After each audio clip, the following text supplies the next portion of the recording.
Bismillahirrahmanirrahim. Assalamualaikum warahmatullahi wabarakatuh. Waalaikumsalam warahmatullahi wabarakatuh. Selamat pagi semuanya. Pagi Pak. Baik, sebelum memulai pelajaran pada pagi hari ini, sebaiknya kita berdoa terlebih dahulu agar pembelajaran kita pada hari ini berjalan dengan lancar. Pada ketua kelas bisa dipimpin berdoa dulu teman-temannya. Sebelum memulai pelajaran hari ini, marilah kita berdoa menurut agama dan kepercayaan masing-masing. Berdoa dimulai. Berdoa selesai. Baik, terima kasih kepada Rija sudah dipimpin teman-temannya berdoa. Gimana kabarnya anak-anak kelas kalian? Alhamdulillah baik Pak. Baik, selanjutnya kita akan terlebih dahulu ya. Hari ini apakah semuanya hadir? Ada yang sakit, Pak? Siapa yang sakit? Mujahadah. Mujahadah sakit ya? Sakit, Pak. Baik, kita doakan ya supaya Mujahadah cepat sembuh, supaya bisa gabung sama kita lagi belajar di kelas. Amin. Baik, seperti yang Bapak sampaikan pada pertemuan sebelumnya, pada hari ini kita akan belajar tentang teorema Pythagoras. Jadi di sini dalam pelajaran teorema Pythagoras ini, setelah itu Bapak harapkan anak-anak Bapak yang pertama dapat menentukan panjang sisi segitiga menggunakan teorema Pythagoras dengan benar. Kemudian yang kedua, menentukan penyelesaian dari permasalahan dalam kehidupan sehari-hari yang berkaitan dengan penggunaan teorema Pythagoras dengan benar. Selanjutnya, sebelum kita masuk ke materi kita, di sini kita akan mengingat kembali materi yang sudah kita pelajari sebelumnya yang nantinya berkaitan dengan materi yang akan kita pelajari pada hari ini. Nah, materi itu yang pertama ada bilangan kuadrat dan akar kuadrat bilangan yang sudah kalian pelajari pada bab sebelumnya, dan ada materi satu lagi yang harus kita ingat kembali, yaitu materi segitiga siku-siku. Nah, di sini Bapak ada beberapa pertanyaan yang bisa jawab langsung angkat tangan ya nanti. Nah, yang pertama, nilai dari 6 pangkat 2 adalah Riza, Pak? oke, pada Riza 36, Pak. 36. Iya, benar. Beri tepuk tangan dulu.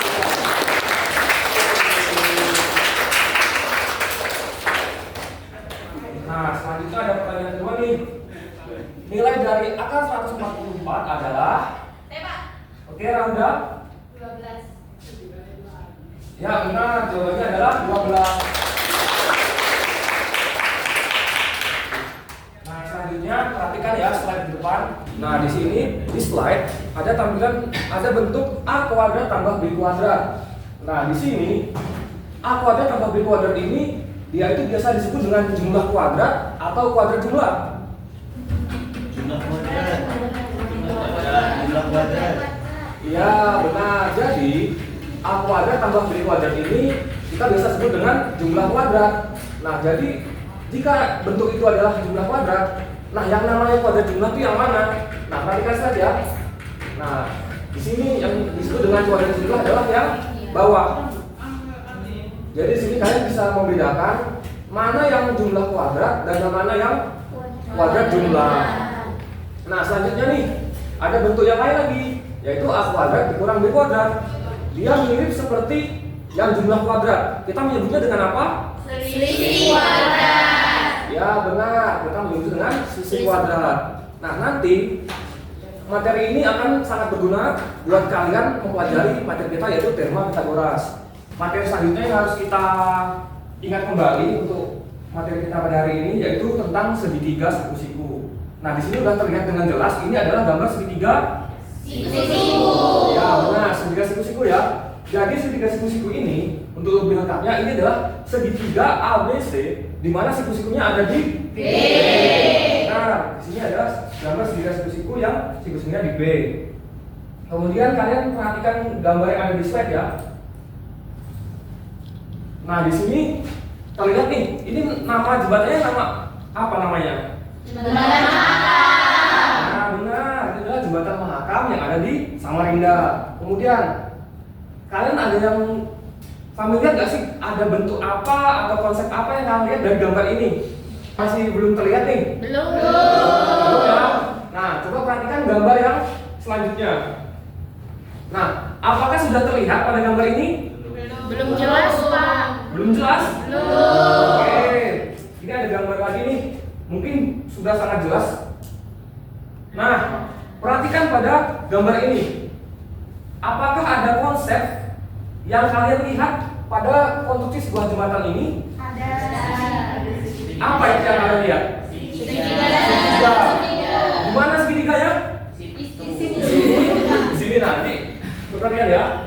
Nah, ada segitiga di sini. Kemudian sebelah kirinya ini juga segitiga. Nah, ada lagi segitiga yang di atas. Nah, ini segitiga apa? Nah, ini adalah segitiga siku-siku. Nah, jadi dalam kehidupan sehari-hari, teorema Pythagoras ini digunakan pada konstruksi sebuah jembatan yang sudah kalian lihat pada slide. Nah, dalam konstruksi sebuah jembatan ini, dia menerapkan teorema Pythagoras di mana pada konstruksi sebuah jembatan ini ada segitiga siku-siku. Nah, di situ diterapkanlah teorema Pythagoras. Kemudian ada manfaat lain atau penggunaan lain dari teorema Pythagoras pada kehidupan sehari-hari. Nah, yang pertama itu untuk yang selanjutnya ini adalah konstruksi sebuah rumah. Kalian bisa lihat pada atap ini. Nah, di sini ada segitiga siku-siku. Sudah terlihat nggak di slide-nya? Nah, untuk yang besar sini itu juga segitiga siku-siku. Nah, jadi dalam sebuah rumah itu juga teorema Pythagoras sangat penting digunakan. Nah, selanjutnya yaitu sistem navigasi. Nah, sistem navigasi yang seperti apa nih yang digunakan? Di sini Bapak memberi satu contoh. Ada sebuah mercusuar yang dia bisa mengetahui berapa jarak antara orang yang ada di mercusuar ini, berapa jarak antara kapal yang ada di laut, dan juga bisa mengetahui di mana letaknya kapal itu di laut. Nah, itu juga menggunakan sistem navigasi, di mana sistem navigasi itu menggunakan teorema Pythagoras di dalamnya. Nah, sampai sini sudah paham kan bagaimana sih sangat pentingnya teorema Pythagoras dalam kehidupan sehari-hari? Paham. Sudah paham ya? Selanjutnya kita masuk ke materi kita, yaitu teorema Pythagoras. Nah, di sini ada pengertian teorema Pythagoras. Bisa diperhatikan slide-nya. Teorema Pythagoras adalah teorema dalam matematika yang membuktikan kuadrat panjang sisi miring atau biasa disebut juga dengan hipotenusa pada segitiga siku-siku sama dengan jumlah kuadrat panjang sisi-sisi lainnya. Jadi di sini teorema Pythagoras ini berlaku pada segitiga siku-siku, di mana sisi miring ini disebut juga dengan hipotenusa, di mana kuadrat panjang sisi miring itu pada segitiga siku-siku sama dengan jumlah kuadrat panjang sisi-sisi lainnya. Seperti yang sudah kita ingat kembali dari materinya, jumlah kuadrat itu yang seperti apa sudah paham semuanya kan? Nah, selanjutnya kita lebih jelas lagi untuk memperhatikan gambar segitiganya. Di sini tadi kan sudah disebutkan ada sisi miring atau hipotenusa. Nah, dari gambar ini hipotenusanya yang mana? Sisi yang mana? AC.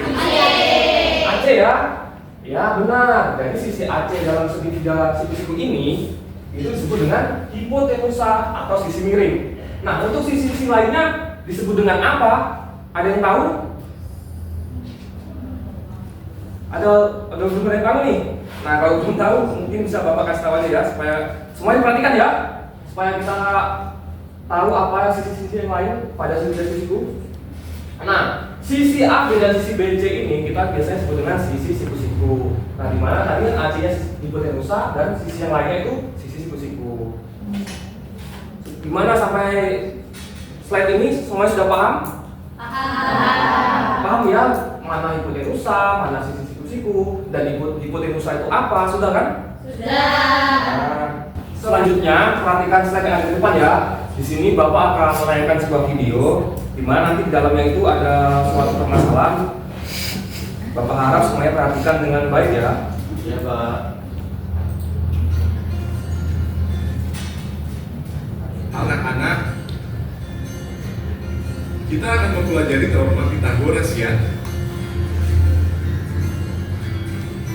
Selanjutnya coba perhatikan ilustrasi yang Bapak berikan. Seorang anak sedang bermain perosotan. Anak itu bermain dengan gembira.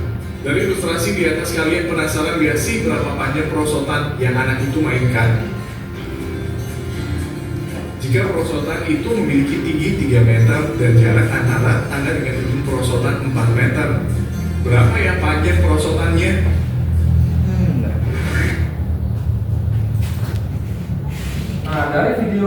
kalian lihat di slide tadi, kan ada persoalan tuh. Bapak tanya dulu nih, apakah sudah bisa kalian menyelesaikan sebuah masalah yang ada di video tersebut? Belum bisa ya? Nah, untuk dapat kalian bisa mengerjakan persoalan yang ada di video tersebut, kita mengerjakan RKPD dulu ya, supaya kalian dapat konsep-konsep yang ada pada materi kita hari ini. Selanjutnya kita akan mengerjakan RKPD yang nantinya akan dikerjakan secara kelompok, dan setiap kelompok itu beranggotakan 4 orang. Nah, nanti yang di depan sini itu kelompok pertama, kelompok 1, yang di belakangnya kelompok 2 berempat itu. Kemudian yang ini kelompok 3, yang di situ kelompok 4, dan yang ini kelompok terakhir itu kelompok 5 ya. Mungkin bisa diatur tempat duduknya terlebih dahulu supaya duduknya berkelompok.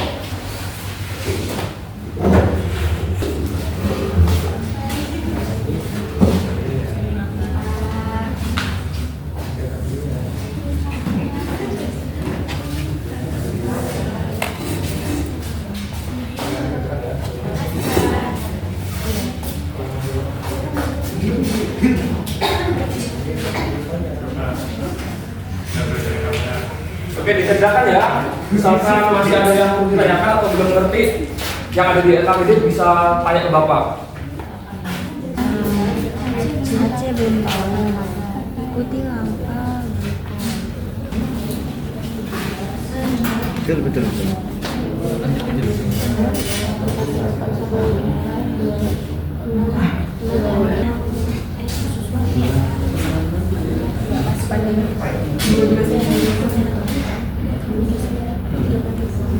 Mohon perhatiannya anak-anak semuanya. Sudah selesai semua mengerjakan RKPD-nya? Sudah ya. Nah, kalau sudah, selanjutnya kita akan presentasikan hasil pekerjaan kelompok masing-masing ya. Jadi kelompok mana yang sudah siap? Oke, kelompok 5 ya. Nanti mengerjakan kegiatan 2.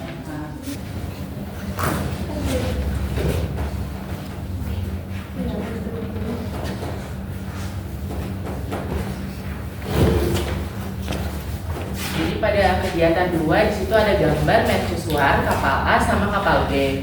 Lalu kita disuruh cari tahu bagaimana cara menentukan jarak antara mercusuar dengan kapal B dan jarak antara puncak mercusuar dengan kapal A. Nah, yang pertama untuk mengetahui atau untuk mencari jarak antara mercusuar dengan kapal B, kita bisa menggunakan selisih kuadrat dari jarak antara puncak mercusuar dan kapal B, yaitu 400, dengan tinggi mercusuarnya, yaitu 240. Lalu yang kedua, untuk mencari jarak antara puncak mercusuar dengan kapal A yang ini, itu kita cari dengan jumlah kuadrat dari jarak mercusuar ke kapal A, yaitu 180, dengan tinggi mercusuarnya, yaitu 240.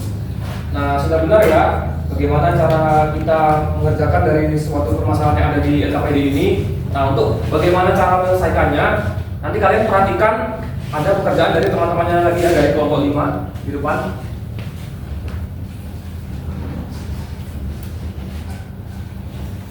Buat kelompok yang lain, diperhatikan pekerjaan dari teman-temannya tadi yang di depan. Untuk yang A nih, untuk mencari jarak antara mercusuar dengan kapal B, apakah ada pendapat lain nih terkait jawaban untuk soal yang pertama ini, soal yang A, yaitu jarak antara mercusuar dengan kapal B? Tidak ada. Tidak ada? Tidak ada. Nah, di sini sudah benar. Tapi lebih baiknya sebelum kita ilustrasikan seperti ini, kita misalkan terlebih dahulu. Di sini kan kita tahu nih A, B, C. Nah, kita harus tahu nih A itu tadi di apa di gambar, dan C itu apa, B itu apa. Baru kita bisa mengerjakan menggunakan teorema Pythagoras. Mana rumus yang berlaku seperti apa? Bisa kalian kerjakan. Sudah benar di sini ada kesimpulan sampai jawabannya adalah 320 meter, yaitu jarak antara mercusuar dengan kapal B. Sudah benar ya? Selanjutnya untuk soal yang B, sama seperti soal yang tadi, sebaiknya dimisalkan terlebih dahulu. Ini jawabannya juga sudah benar. Ada kesimpulannya, yaitu jarak antara puncak mercusuar dengan kapal A adalah 300 meter. Jadi untuk jawaban yang nomor 2 ini, kegiatan 2 ini sudah benar. Beri tepuk tangan dulu buat kelompok 5.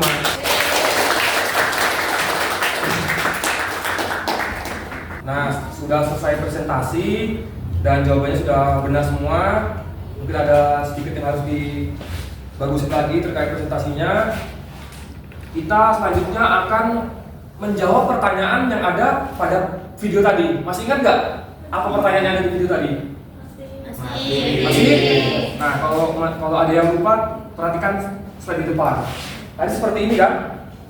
Nah, kita akan mencari jarak atau berapa panjang prosotan yang anak tersebut mainkan. Nah, di sini kita bisa misalkan lihat di gambar ini, kita gambar di segitiga ya. Ini kita misalkan A, di sini B, di sini C. Di sini kita tanyakan dan di sini kita ketahui 3 meter dan di sini 4 meter. Nah, dari gambar ini, dari ilustrasi yang ada di slide ini, kita akan mencari apa di sini? Panjang AC, sisi miring atau hipotenusa boleh. Jadi AC kuadrat sama dengan AB kuadrat ditambah BC kuadrat.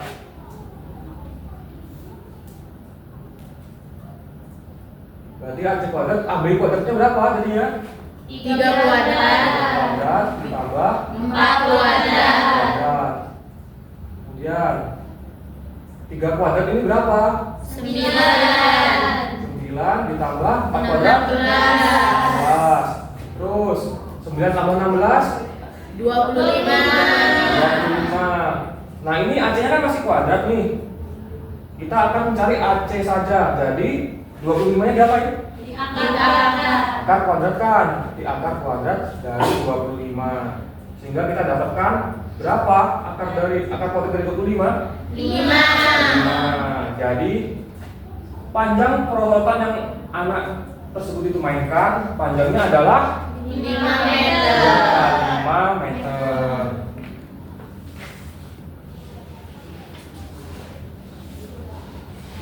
Ya, jawabannya benar ya, 5 meter.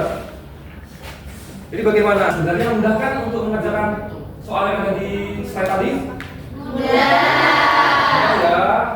Oke, karena sudah mudah dalam mengerjakan dan semuanya Bapak yakin sudah bisa semuanya. Selanjutnya Bapak akan bagikan ada soal evaluasi. Nanti kalian kerjakan selama 15 menit. Yang sudah boleh langsung dikumpulkan ya. Nah, semuanya sudah mengerjakan evaluasi yang sudah Bapak berikan ya. Oke.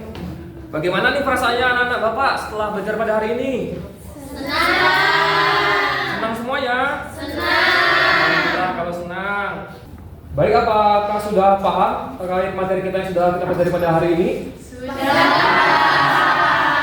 Alhamdulillah kalau sudah paham. Nah, jadi nanti selanjutnya Bapak harap materi ini di rumah dipelajari lagi supaya misalnya masih ada yang belum paham bisa lebih paham lagi dan lebih membuat kalian lebih mahir dalam mengerjakan soal-soal yang ada pada teorema Pitagoras.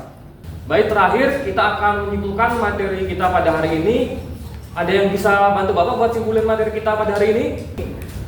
Baik, kepada Rija bisa disimpulkan untuk materi kita pada hari ini.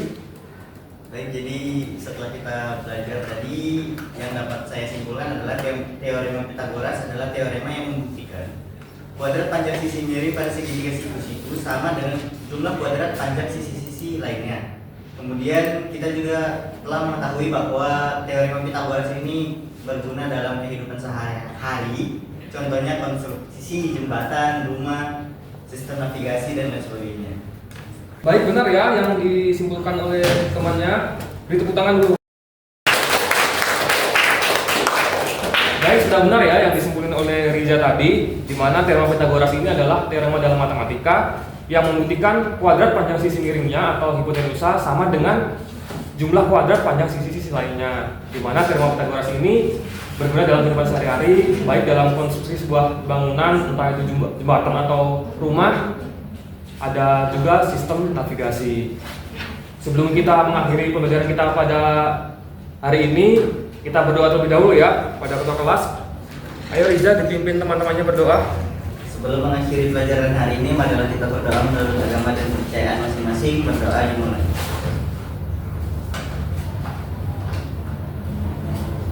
Berdoa selesai. Baik, Bapak akhiri. Wassalamualaikum warahmatullahi wabarakatuh dan selamat pagi. Waalaikumsalam.